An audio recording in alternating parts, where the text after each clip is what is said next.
Don't my Oreo. Okay, good. Is that what happened? Brother did that. Brother, that's what I thought too. I mean, that seems like kind of obvious. He just talked about his head. Yeah. I mean, Murdery. Okay. Okay. Welcome. Is this working?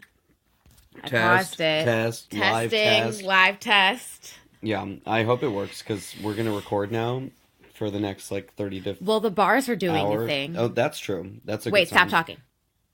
Yep, it's working. Yeah. Okay. Good. Feedback loop. That's how you Yeah, know that's something's what we're real, doing. right? Yeah, that's good. That was a good test because that's like testing reality. If it showed that we both agreed on it. Segue. Totally what I'm gonna talk about, and I'm talking about that on Mystery Murdery thingy. What? What is this called? What's happening? This is the podcast we've been doing for 39 weeks. In a row. Woo! I've never done anything that long High before. five. Go us. I've never. Me and Mario were talking about how we've never done anything Right. once a week for. Exactly. I mean, besides normal stuff that you do once a week. I don't know. Right. You visit the Eiffel Tower once a week. Totally. Everyone always. I bet people do. What else do people do once a week? You run the bulls, pump. What? Run the like in bulls. Spain? Does that happen every week? I want to go to Barcelona. Barcelona would be cool. I only want to go to Barcelona because in the Cheetah Girls they went to Barcelona. Where you going, Barcelona? You gotta strut Oh. like you mean it. Free your mind. If you to- got it, flaunt it. Two totally different generations here. We're just doing a medley, and I'm eating some Sour Patch Kids. Ew! I thought we weren't eating on the podcast. Well, Because if we were, sorry. if we were gonna eat, then I'd be eating Oreos. no, we shouldn't start. That would be a slippery slope. Okay, I'm done. Some people have misophonia. What? Misophonia. What? What the hell is that? It's like they're extra sensitive to little sounds like people chewing and stuff, and they hate it. And It's it like drives them nuts. the opposite of ASMR. Yes. Some people see. love that. True. People are different. No, don't. You're attacking them with your smackings.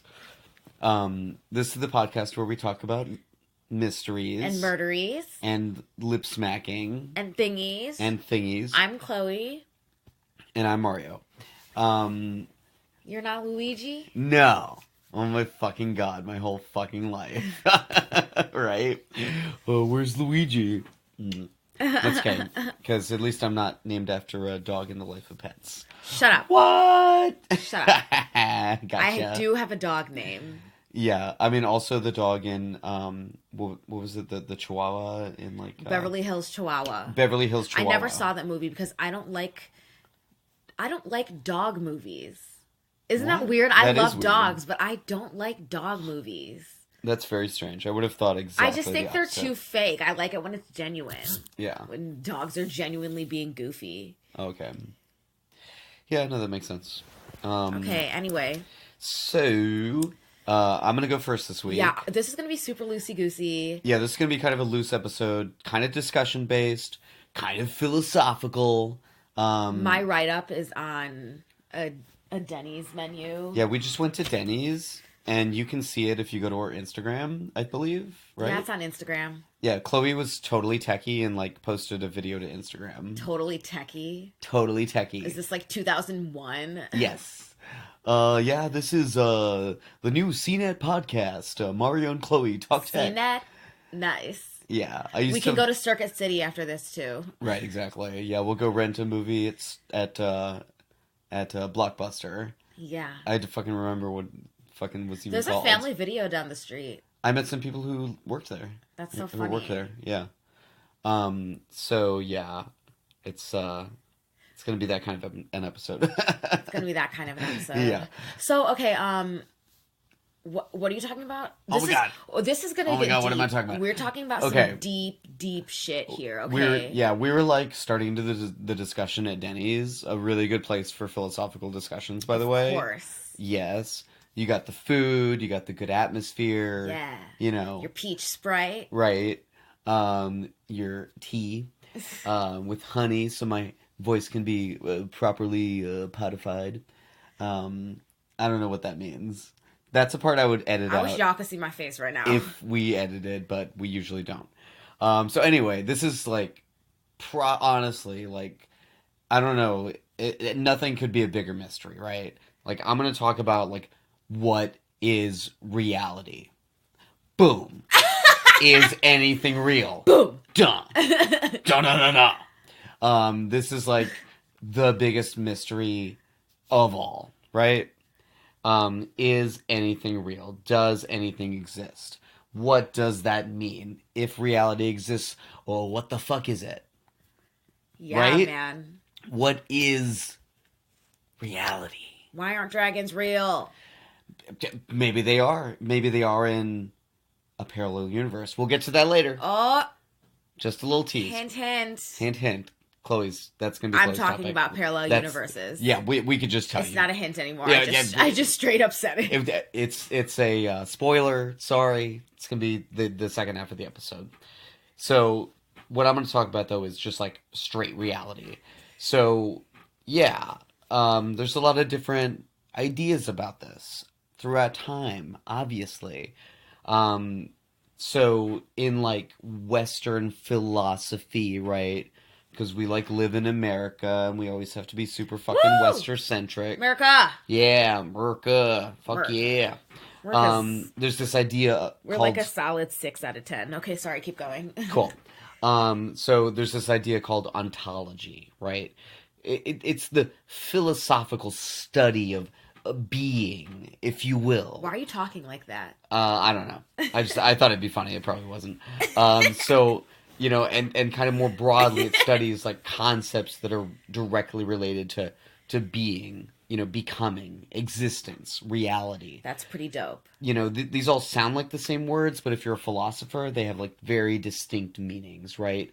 Like, how does something come into existence? That's becoming, right? Okay, right. What is the essential nature of something? Yes, you know? What makes... Oh, this is so weird. That's like reality. What or makes essence. a thing a thing? What exactly. is essence? What defines matter? something as itself? Do things exist, you know, in like this kind of like Platonic sense of like an idealistic form that exists outside in its own reality that we then perceive, or are things created by our mind? We'll get into all these concepts. Yeah. But it's pretty, yeah, it's crazy. Crazy. And this all, I think, to me, comes back to, right, like, perception. And the Germans have, like, a really good word for this, right, as they always do. Yeah. Where they smack two words Germany. into each other, and it just, like, it's just, like, it's good. It's like a good It's smack. good. You know, like what Chloe was doing earlier. You know, it's like a good smack. Ew. Yeah, good. Weltanschauung. So Weltanschauung. Bless you. You're welcome. I love that joke. Good job. Is the German word for worldview. Like, it's a direct cognate to English, right? To worldview. Okay. And this is the idea that what is real is what you experience, what you yourself view.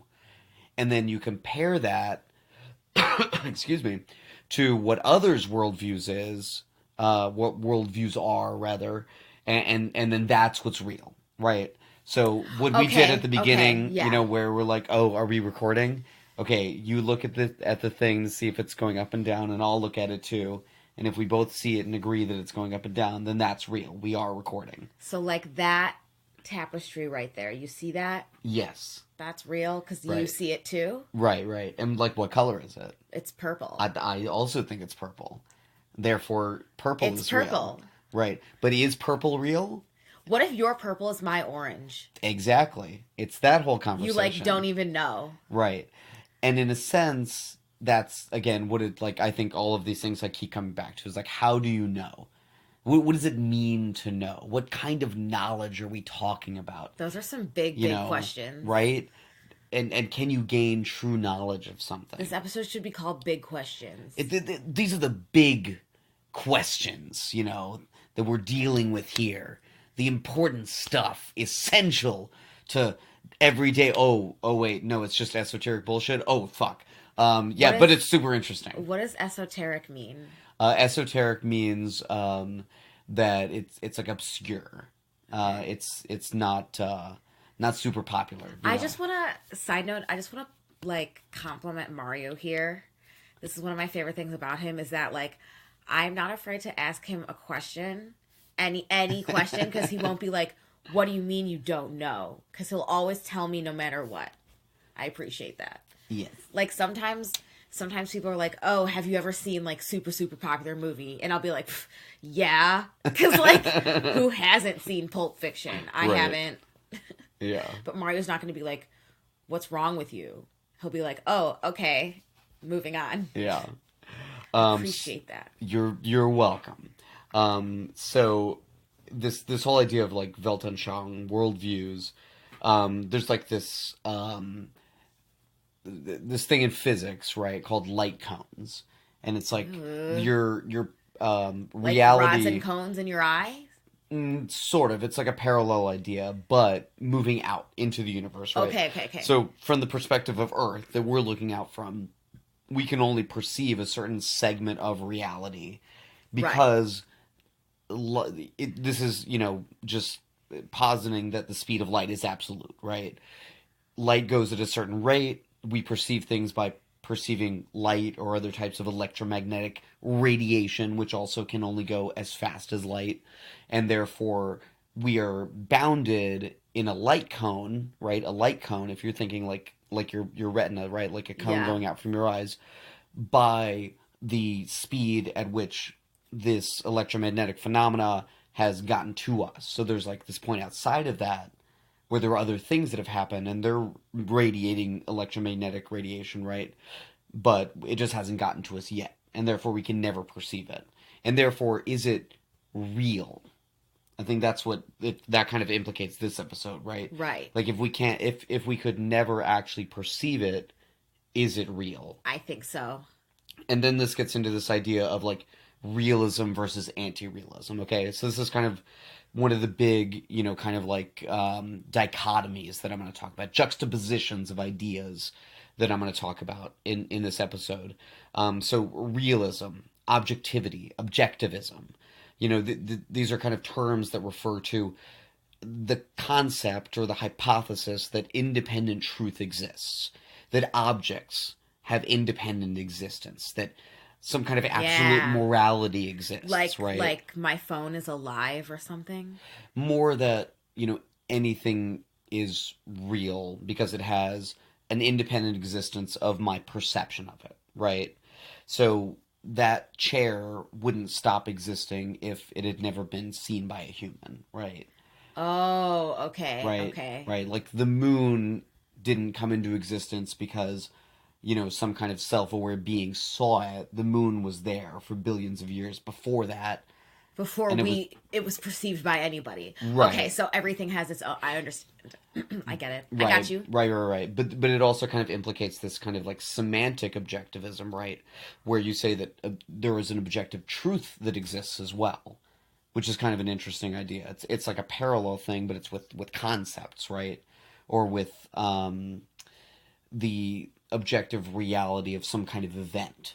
I mean, I think we're seeing this in like our popular political culture right now with this whole like Brett Kavanaugh. I don't know if you've been following this at all. Oh, I live on Twitter. Okay, cool. So, there's this whole idea or this whole controversy right now, right? Brett Kavanaugh, That piece of shit. person. Well, and again, do we know? Do we know that? How can we know it? But it's just, if you haven't heard about this, if you don't live in the United States or whatever, there's a Supreme Court nominee to our Supreme Court who has been accused by two women, one of sexual assault, Yes. attempted rape when they were in high school at a drunken party, another of, essentially sexual assault, pressing his genitalia forcibly onto her face without her consent. I didn't know that. In when he was a freshman at Yale, I'm given to understand. So these are accusations, right? He denies that this happened. The women insist that it did happen. But there are questions of, the reliability of memory. There are questions of, political motivations. There are questions here of, you know, is there any way at this point to know what happened or didn't happen? And how could we know that? It's like the truth. Like nobody knows the truth. And because the truth could be different to everybody. right, the question of your truth. You know, people Yes. say tell your truth. I think that's a powerful concept in the sense that especially in terms of empowering victims, right? Because your perception of an event as a victim is fundamentally different than the perception of the event Right. from the perspective of a bystander, or certainly the instigator or the perpetrator, right?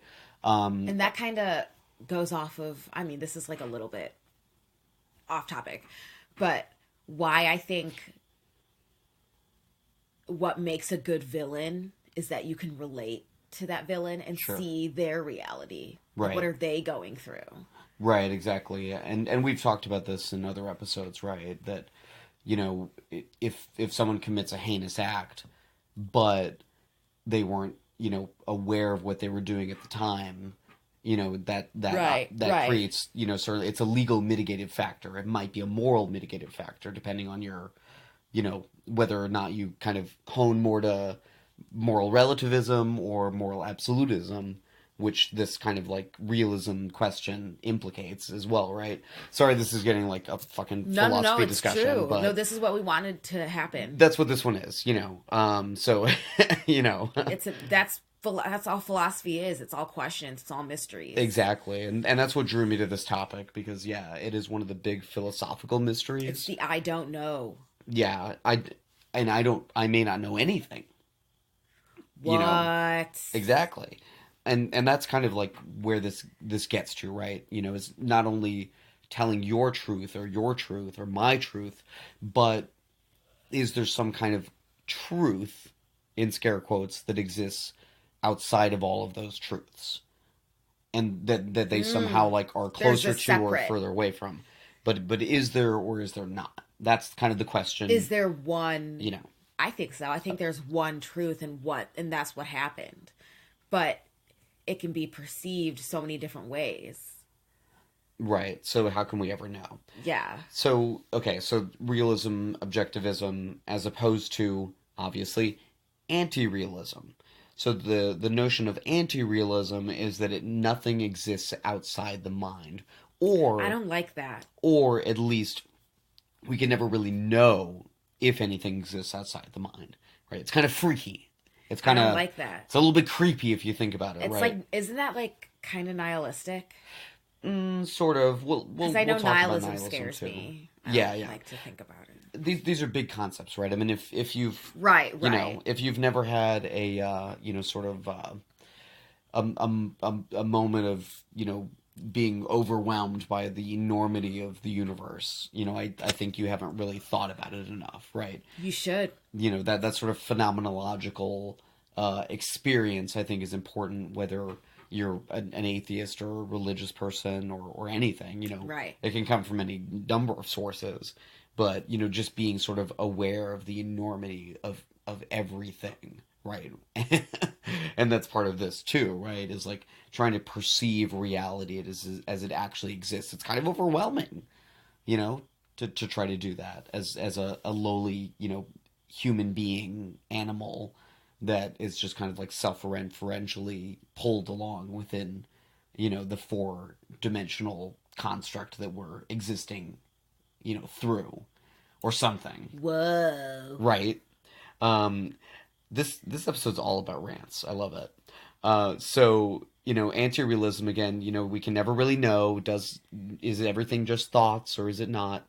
And, you know, in anti-realism, you can only define objects or ideas or the truth or results of a scientific experiment by themselves. So it's all defined self-referentially or by analogy, direct analogy to, you know, like another type of object that would essentially function in the same way.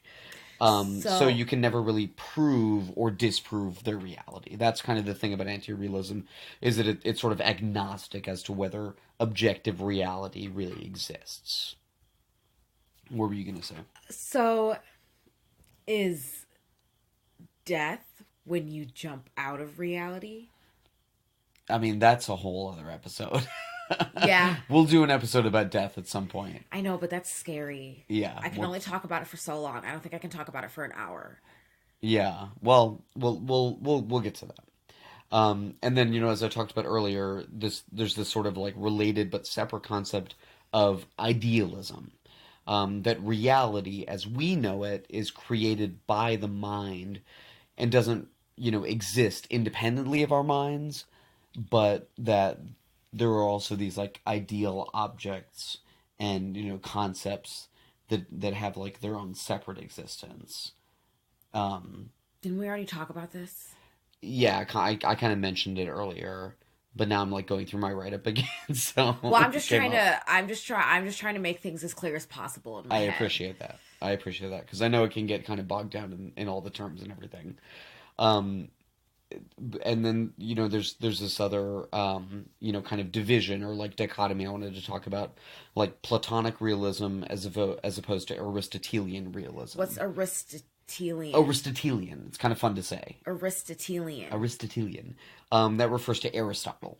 So Plato, Thanks. Aristotle, two ancient Greek philosophers. Two of the sort of, very important figures Wise in Western guys, philosophy. eh? Wise guys, yes. These are sort of stand-up philosophers, if you will. If you've seen the History of the World Part 1, the Mel Brooks movie. I'm a stand-up philosopher. So Platonic realism is the view that universals are real entities, right? What I was just talking about. That they have some kind of existence independent of the kind of particular ideation, the particular version of them that we see, right? Like there's an idealized chair that exists in some kind of like idealized realm, whereas that's a chair that's right there, as everything and for everything else. Aristotelian realism, on the other hand, is the view that universals are real entities, but their existence is dependent on the particulars that exemplify them. What does that even mean? Right. I copy that directly from Wikipedia. I just want you to know that. Do not want to plagiarize without citing. So what that means to me is, it's this question of like, is the object itself, the whole of the object, real? Or are the only real things the sort of constituents of the object? This is something we talked about in like my Buddhist class, and it got very like, ooh, like, oh, that's really interesting. But what are we talking about again? Oh yeah, that's really interesting. But what? It's one of those concepts that kind of like eludes you a little bit, right? So like let's go back to that chair example. Right. Like so is the the chair itself, is the chair itself real, or is the wood and is that what you meant? Right, exactly. Like, does a chair exist in does, reality, or does this particular structure of wood together exist? Right, and each like constituent part of it, would it exist? If the chair didn't have any legs, would it still be a chair? Yes. If the chair didn't have any backing, would it still be a chair? No, it'd be a stool. If it didn't have any seat, would it still be a chair? No, that's not a chair. So again, it's it's these tests that you do of like what is real, what makes a chair real, what makes a chair a chair. How do you define something as real or define something as itself?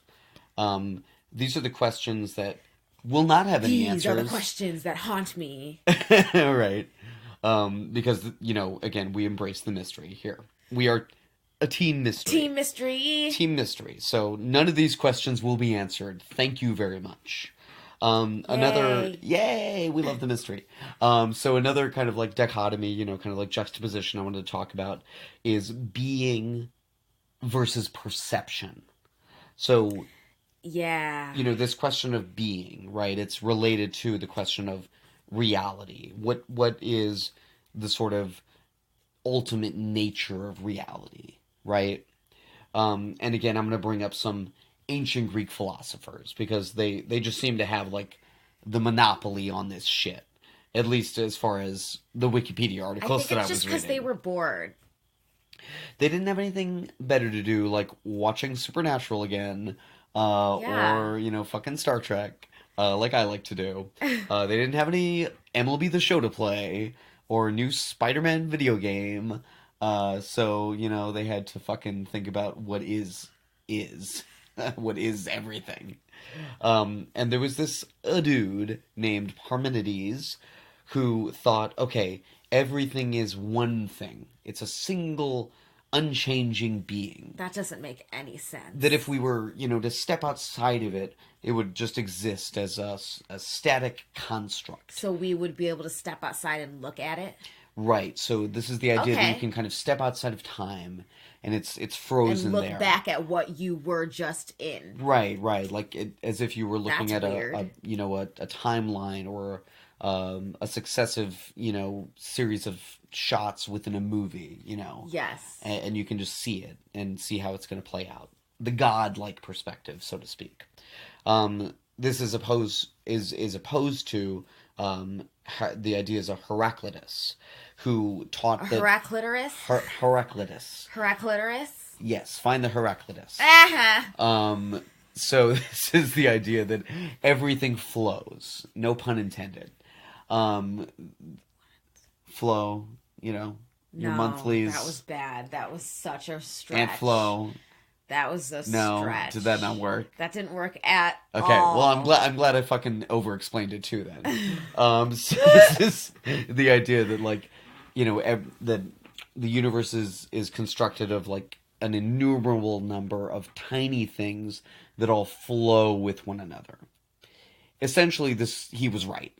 That's what we found out. Essentially, that is kind of the best sort of version of what is reality that we know of, right? Yeah, because that's also takes into account other people's reality. That it all just flows together, right? Yes. And both of these are definitely on the realist side, right? Yeah. That reality does actually exist. Yeah. It's just kind of what is the nature of it. But essentially this is the idea of, atoms or fucking string theory, right? That everything is these tiny. Again, there's a related concept in Buddhism of the skansas or something like that. I took a class in this a year ago, but I don't really remember too well. But that everything is a different consequence of the motion of these tiny little objects. That's weird.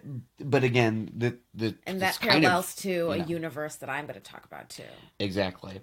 And then again, like we talked about earlier, Platonism, Platonic Plato. thinking, from Plato, that the existence of these kind of universal or abstract objects in ideal forms. And then, so, all of those are kind of under the heading of being, right? That's as opposed to perception. And within that realm of perception, we're talking about direct as opposed to indirect realism. So this is the idea that the senses do or do not give us direct information about the world. And I think this is a really, really interesting concept to me. Excuse me. This is something I've thought not a lot about, but definitely some about. I read this book, and then I listened to the audiobook as well, actually, called On Intelligence. Okay. And it was about how the perceptive areas of the brain work, right? How the neocortex works. And essentially what I learned was that the senses all work exactly the same, right? They bring in some kind of stimuli and they immediately turn it into pulses of electrical, potential. So electrical pulses. And the time is very important in that. The time scale between the electrical pulses and the nature of them are what create our perceptions. But whether it's hearing or seeing or, smelling, tasting, they're all exactly the same. And then in our brain, they're filtered through different areas of consciousness. And it's only the highest level that is this sort of continuous conscious understanding or perception that we know, that we understand. So what's an example of our brain giving us something indirectly? So our brain giving us something indirectly. Well, the example I like to use from it is that, okay, so, on your eye, right, you have the cornea, right? Yes. And that's where the photoreceptors are. Yes. Right? That's correct, right? Sure. Okay, I'm pretty sure. Whatever that part is called, the photoreceptors on, this sort of like, half sphere. They're most dense at the middle part, and they get less and less dense as they go out, right? So there comes a point, because we have binocular vision, where there are no photoreceptors, kind of lining up on both eyes. So technically we have a blind spot that's just at the outside of our periphery. Now, what our brain does is fills in that blind spot, or those two blind spots. Oh, you mean like what's behind me? Like I know what it looks like behind me, but like sure, that's object I'm permanence. not looking at it. Oh. It's another sort of version of object permanence, which babies don't have, which I think exactly. is funny. Yes, it is kind of funny, and certain other animals, I believe, as well, don't have object permanence. To them, whatever's not in front of them, whatever they don't see, isn't real. That's how they perceive the world. That's object permanence, yes. That's object permanence. That's why peekaboo is so funny to babies, because you're exactly. literally gone, and they're like, "Oh, what? Right. Where'd they go?" Like, it's a magic trick. Yeah. Essentially, yeah. And it's sort of, I know you're gonna talk about like Flatland too. It's sort of that idea too, that like you have a sort of fundamental thing that you can't see. You have a block on your perception in a sense. Right. So there's also this idea, whether objects do or don't have like inherent physical existence, whether or and whether or not they're being perceived, they're being observed. So is the universe, is reality kind of created by our minds perceiving it? Essentially, this is like, if a tree falls in the woods and no one's around to hear it, does it make a sound? Okay. It's that question. What is a sound? What does it mean for something to be real? Does it have to be perceived to be real, or does it have an inherent existence? Or does it just exist? Or does it just like exist? I think things just exist. But do they exist in the way that we think of them existing, or when we're not looking at them? I don't know. It gets real weird real fast. Maybe dolls are real when we don't look at them. I hope so. I really do. And then there's this idea of phenomenalism, that things only exist as perceptual phenomena. Wow, that sounds phenomenal. It's phenomenal. Let me tell you. So this is like a big idea in certain religions, that, phenomenological experiences are real. So, for example, you may be in a culture that employs sweat tents and, certain narcotics that happen to grow in the woods, right? Like Ayahuasca or whatever it's called. Ayahuasca. So you have this kind of like hallucinatory experience that's phenomenological to you, right? That has sort of religious or cultural overtones, and therefore it's perceived by you to be real. Would you ever go on an ayahuasca trip? No, God, no. Why not? Because... Don't you like sweat and puke and stuff for like hours? Yeah, it sounds fucking terrible. Why would I do that? Because you see things. Oh, ooh. Yeah, I can see a bunch of things right now. I'm not fucking blind. Are you though? I know, right? Like, have you really seen? Have you seen reality? Yeah, but have you seen reality on ayahuasca? So there's also this idea that, maybe things do exist, right? Let's for the sake of argument, say that things really do exist, okay? I'm sure you'll all agree to that pretty easily. So maybe just maybe, they don't really exist in the way you think they exist. Maybe they only exist sort of mathematically. I don't like that. Yeah. I don't like math. Maybe everything is really just math, if you weren't like perceiving it through your senses. Is that how you can like mathematically calculate like the world or Right. It's this idea that, you could create a mathematical equation for anything that would equate to the real universe, and that it would be essentially the same thing. Right. or a computer program or what have you, right? A series of punch cards. If you were doing it back in the 70s. Yep. I think my dad used punch cards in like fucking college or something.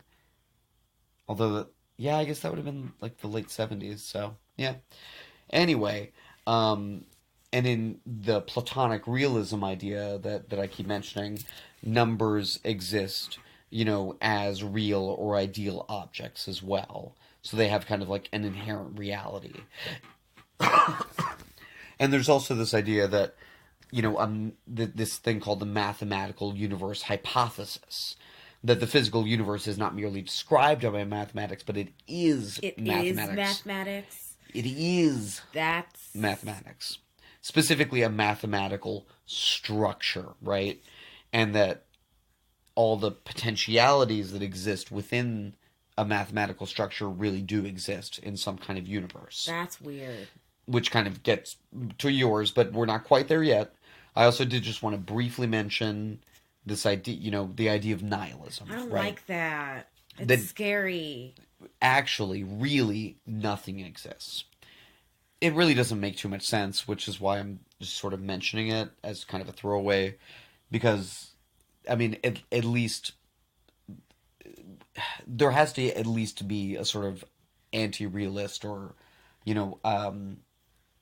even if you only think reality exists through our perception or by being created by perception, at least, I mean, I can see things. I experience the world. So I don't know. Like, each of us can sort of vouch for the idea that, like, something is real, even if it's not exactly what we perceive. So I just think it's not, it's sort of an inherently absurd idea. There are also things that are a little less absurd, but are still, like, skeptical of reality, right? They don't exactly say, like, oh, no, absolutely reality doesn't exist, but they kind of have a different take on it. Okay. So the first one I'll talk about is the brain in the vat hypothesis, right? So, this is the idea that just suppose that there's a disembodied brain kept alive in a vat that's fed false sensory signals, which is not that far-fetched of an idea, actually, by a sort of mad scientist, a sort of Dr. Frankenstein of the future, and that this, reality that's being perceived by this brain is not truly real, but simply a consequence of these false signals that are being fed to it by this sort of mad scientist. Like the Matrix? Yes. Like they wake up in those weird green pods? Exactly. Right? Exactly. So that this gets to the Matrix hypothesis, or the simulated reality hypothesis, that suggests that actually, really, we might exist within a simulation. A computer simulation, perhaps. Or if you're more of a, Burkean idealist, you might say that it's the mind of God, that we are simply like a consequence of the thought, right? The logos, and that's actually what's real, and exists somehow outside of us, which is a playing out of that, thought or program or logos or simulation or matrix. So would that be considered real because it's on a bigger scale than what we have? Exactly. Is that the question? That's the question. We're not going to answer it. You're like, I mean, who knows? Because, right? I guess that, if I'm just a brain in a vat, that sucks. But also, why can't what's happening right now be considered reality? And how would we know? Would we know? It's unknowable. And therefore a mystery. And therefore I fucking love it. So I guess that's, why you can't really worry about this kind of stuff. Because, Right. you'll never know. Exactly. In case this makes anybody anxious, because these kind of things can definitely it's good to feel a little uncomfortable anxious. now and again.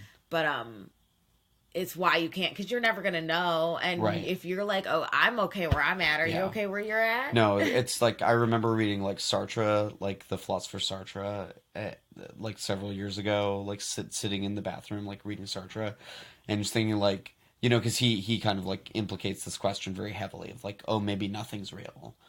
and like maybe perception is just like it's fake, and how would you ever know? But if it is fake, then who cares? Then Exactly. it's fake. That's what it comes down to. It's like, well, but yeah, Do I humans guess. have a desire to want what's real?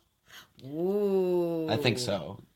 Most people, I think. That was some musical lyric shit right there. But I think that's one of the roots of religion too. It's like explaining what is real. Is this the real life? Is this just Just fantasy? a fantasy? So there's also this Caught idea in a of landslide. No risk. I'm going to stop you now.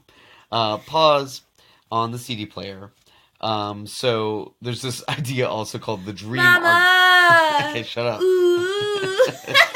Fuck Okay, I'm up. done. Okay, so I also want to talk about the dream argument.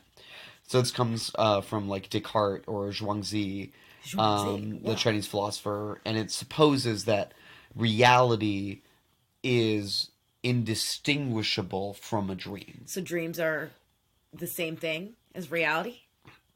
Maybe dreams are real. Maybe reality is a dream. Maybe we're all living in the dream of a butterfly. All that kind of stuff. Like Neat stuff. Under the Dome. Yeah. So, yes. Under Stephen King book. Yes, and there are so many cultural references of, these sort of like reality questions or being questions or parallel universe questions. There's I just want to mention a couple more of these kind of skeptical hypotheses. There's also Descartes' evil demon hypothesis. And this is that a being, quote, as clever and deceitful as he is powerful, who has directed his entire effort to misleading me, close quote, is creating the perception of the reality that we think is real. But actually, in real weird. reality, there's a demon tormenting me. That's weird. To show me this reality. This is also an idea that comes up in Buddhist philosophy. I feel like that's something that would come up if you live in like an awful place. Sure. Like that it was created by a demon. Right. From Supernatural. Well, there was that episode where they Yep. go into like the TV world. Exactly. Yeah, there's the Trickster God episode. Yeah. Yeah. Spoiler alert, if you That's a haven't good watched one. these seasons of Supernatural, you're like way fucking behind. So anyway. Yeah, it's from like 2005. Yeah, this is a long time ago.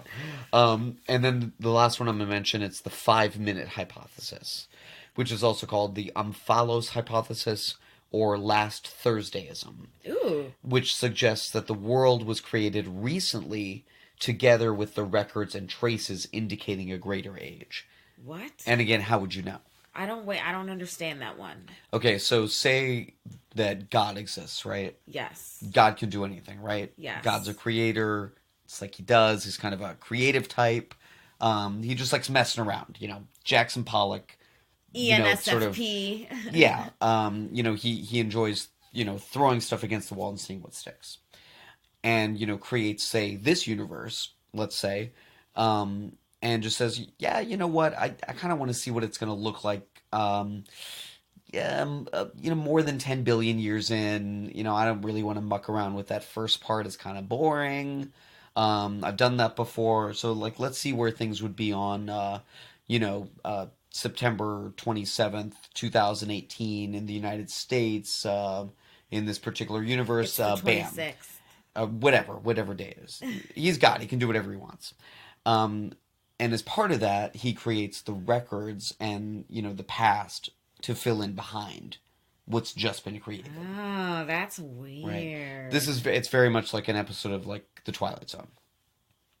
And certain Twilight Zone episodes are obviously, implicate these questions, too. So, that's really everything that I had. I mean, obviously, there's a lot of other stuff you could talk about in terms of reality. Lots of other, philosophical and religious, scientific theories that you could get into. But, I kind of took, just sort of that, Western philosophy view and kind of extrapolated that. I don't know. Maybe I should do part 2 next week. I probably could. There's, a shit ton more I could talk about. I don't know. We'll see. Let's move Indeterminate. on. But, yeah, let's move on to Chloe. You can hear her getting her write-up out. Good. It's on a It's shit you not. I'm gonna take a picture of it. Yeah, it's literally on a Denny's menu, so feel privileged. Feel loved. Yes. So, a go. Do parallel universes exist? I don't know, do they? That's the question. Oh, that's the question. So what I ended up writing down after doing some research was like types of universes. I wrote this with you. I know, shut up.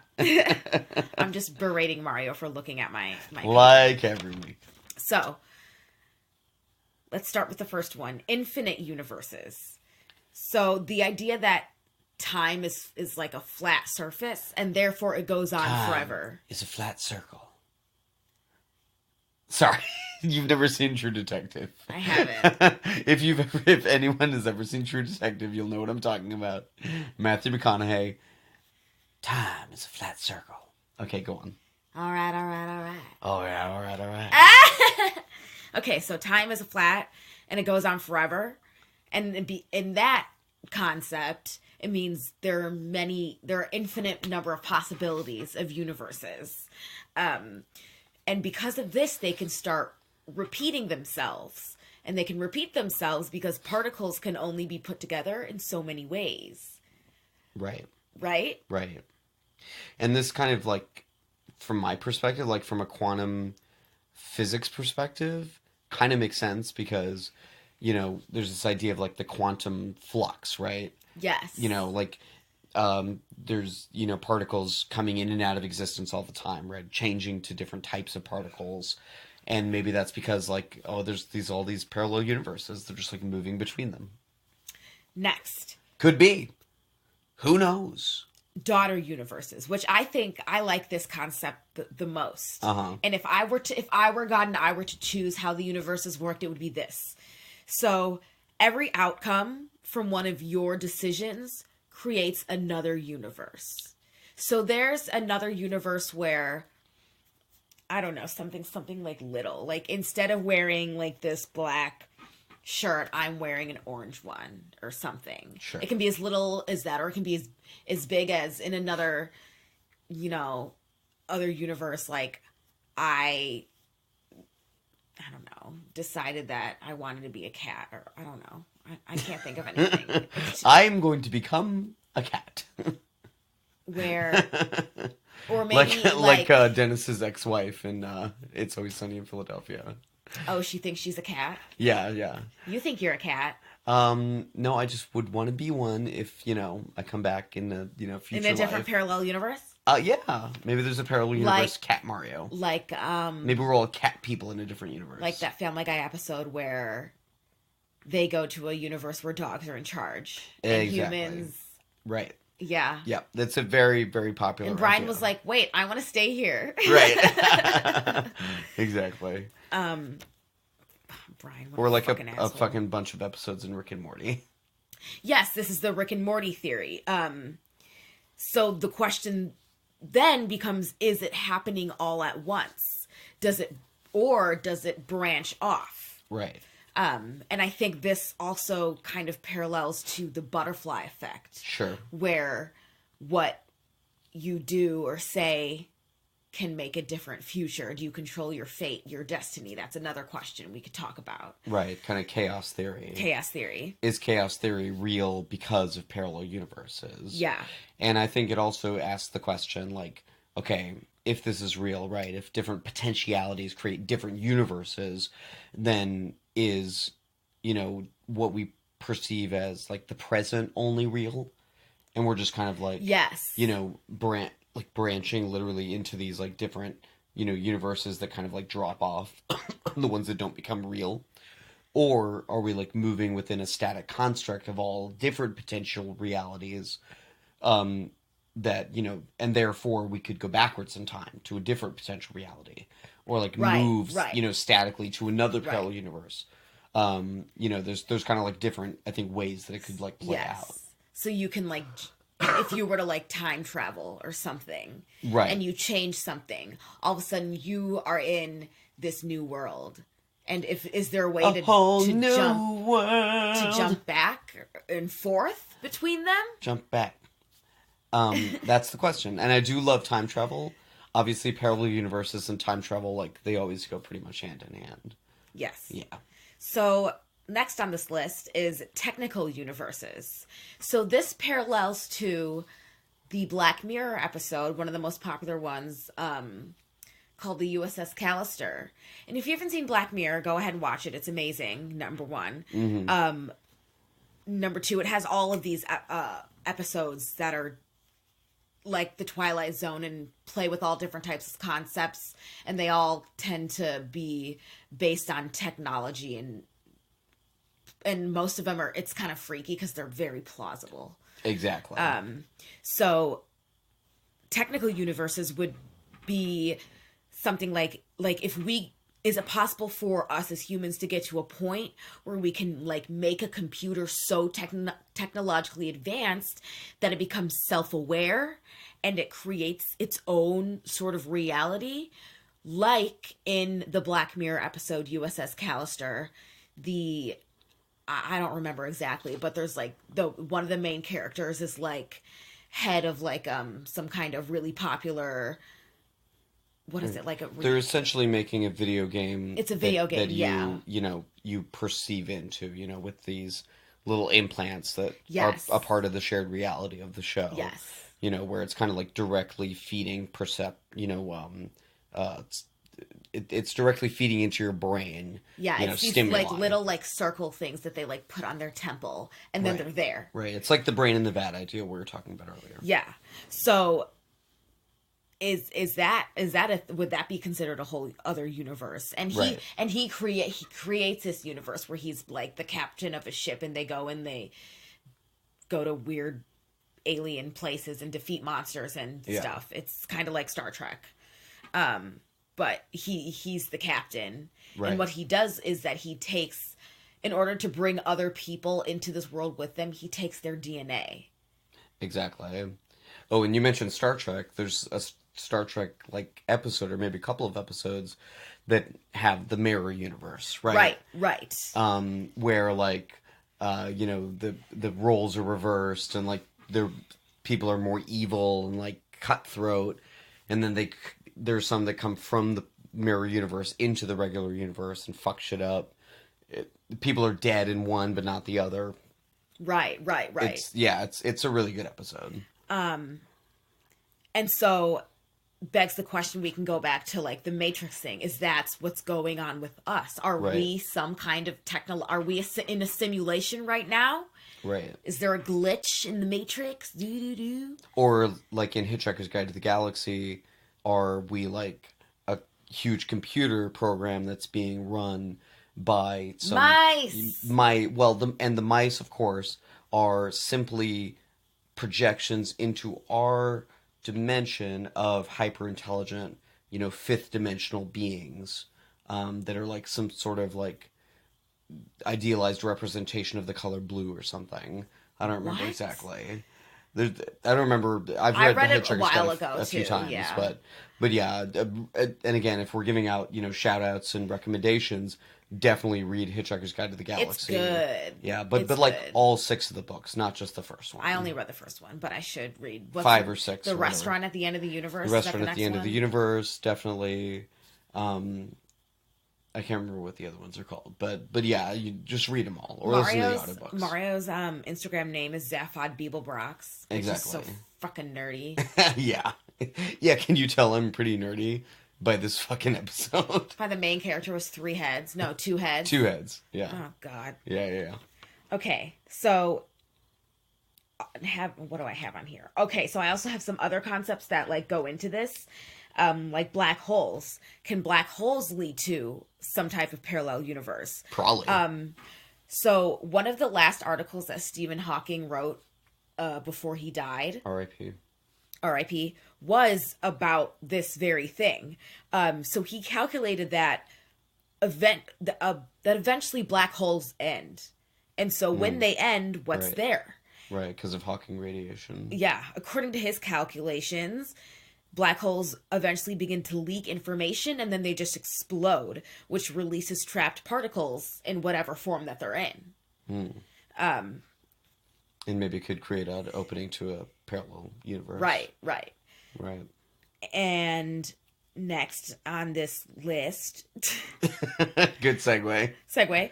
Are false memories another universe? Probably. Like the like the Mandela effect. Right. Are other universes spinning into our own? Is there a universe where it's the Berenstain Bears versus the Berenstein Bears? Probably. There's another one that's pretty popular. Oh, yeah. I don't remember what it is, though. I don't know. Good. Great. I'm glad. It'll remain a mystery. There's one where, like, there was, like, some people thought this one person died this one way, but they didn't die or something. Yeah. But that's also a weird one. Mm-hmm. And I also wanted to touch on Flatland, because we talked about it. So Flatland, A Romance of Many Dimensions, is a book by Edwin A. Abbott. It was written in 1884. And basically it's a story about these two-dimensional beings that are real. So it's like living triangles and circles and shit. And they like live in a two-dimensional world. Right. Like we live in a 3D world, right? 3 physical dimensions, 1 temporal dimension. That's the one we live in. So as far as we know. So this one is 2. Right. So it's, I don't know. I think I could see it as a children's show. Exactly. And it's kind of a children's book. But yeah, there's like a 1-dimensional, perspective that it goes through, and like a 2-dimensional, and then at the end, like a 4-dimensional, which is like the ethereal, kind of plane. It's like inviting the reader, him or herself, to like imagine this cycle continuing with them, right?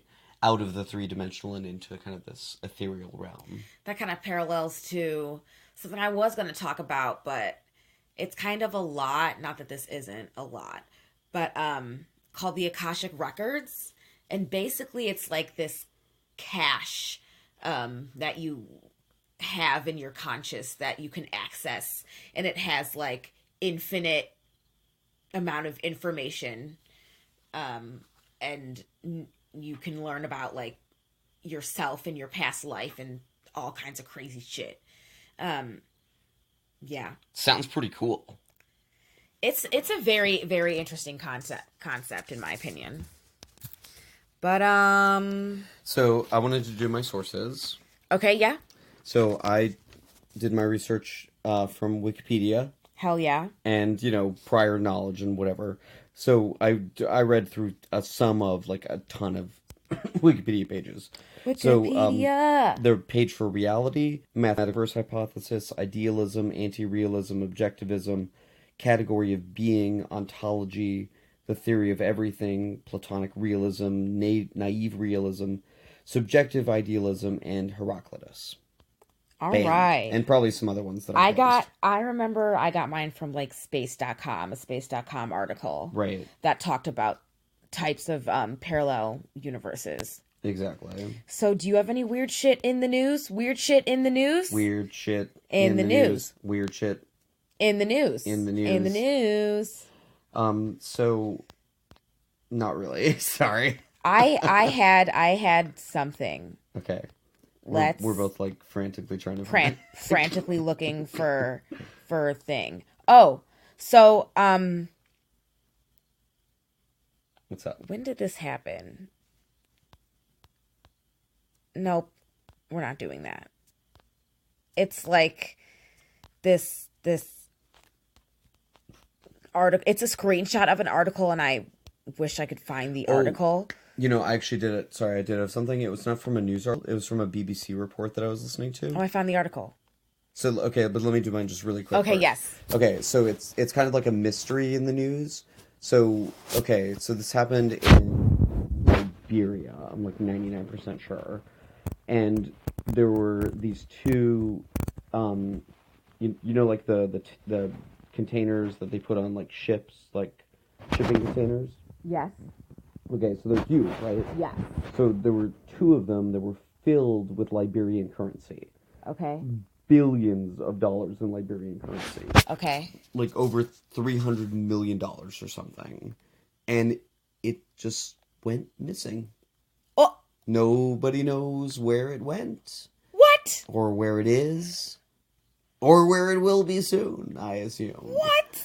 That's crazy. Yeah, so apparently the bills themselves that had just been printed, they were supposed to be on their way to the Central Bank of Liberia, but instead they sat at a dock for a while, and then they disappeared.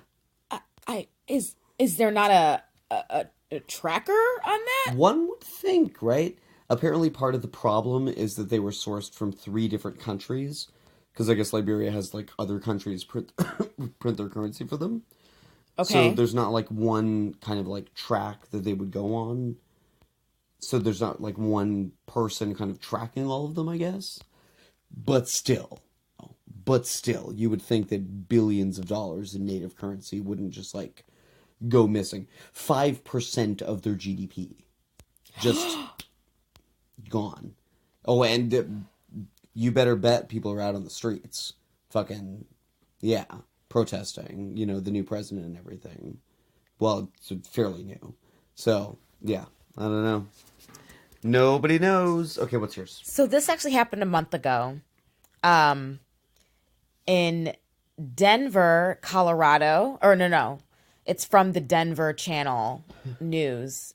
But it's from Sheridan, Colorado. I don't know how far that is from Denver. Anyway, the title is Man Who Claimed Neo-Nazi Haircut Led to Stabbing in Colorado Actually Stabbed Himself. Oh. What Like what how an own goal. How low can you get? So basically, like, this guy posted a picture of him on Facebook. Mm-hmm.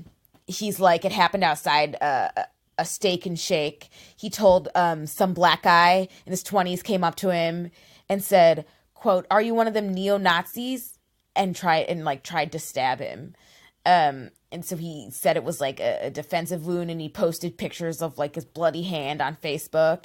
And which the story itself doesn't make sense because it's like he's a very normal looking dude, Mm-hmm. and like his haircut's a very normal looking clean cut buzz cut, and nobody like looks at that and says, "Oh, that guy's a Nazi." He just looks like, doesn't he just has like a very regular like haircut? I mean, you know, Nazis don't always, I guess, look like what you think they will. It just doesn't make sense. You can't judge a Nazi by his I feel like haircut. that takes a lot of guts to just stab yourself. I feel like it's, no, I don't know. What is it just takes like being self-destructive and not giving a shit, I guess. I don't know. What ended up happening was they reviewed surveillance video and they Okay. never saw like a random black guy. Right. And somebody saw him. It says they also discovered that a transient man matching the description lived nearby. They interviewed him and discovered that he wasn't involved. Okay. But the video showed the guy like bought a knife from the store just minutes before the attack. Jesus. It's just What a douche. Yeah. Okay. Well, I think that's probably It's it. bedtime. Thanks y'all for listening to us on our 39th week. Yes. 39th week. Thank you. 39th week. Oh, and if this episode sounded a little different to you, it's because we're recording it on Chloe's phone. Because Mario's iPhone needs an update. Yeah, it's pretty messed up. It's kind of glitching out right now. Glitching out.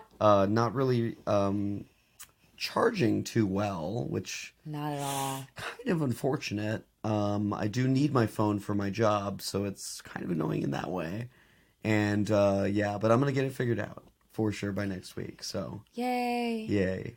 But yeah, you know, we're here in the podcasting bedroom, and it's just Mario and Chloe signing off from Mysteryville here in the center of Illinois. I don't know, I'm just rambling at this point because I'm like super tired. Sorry, it's kind of late. It's pretty late. It's pretty fucking late. Okay, cool.